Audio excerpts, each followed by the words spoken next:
जाऊया पुढे एक महत्त्वाच्या बातमीकडे. कॉम्रेड गोविंदराव पानसरे लिखित शिवाजी कोण होता या पुस्तकाला सध्या मागणी वाढली आहे.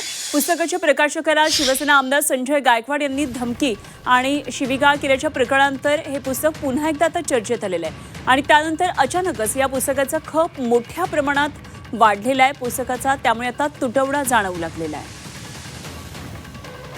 माझ्यावर जो अन्याय झालेला आहे किंवा मला जी शिवीगाळ केलेली आहे त्याचा निषेध पुस्तकं वाटून करतात. त्यामुळे प्रचंड मागणी सध्या या पुस्तकाला आहे.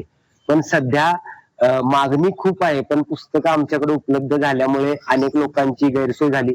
त्याबद्दल मी त्यांची माफी मागतो. आजपासून या पुस्तकाच्या प्रती उपलब्ध आमच्याकडे आहेत. ज्यांना ज्यांना ही पुस्तकं वाटायची आहेत ते सर्व लोक आम्हाला संपर्क करू शकतात.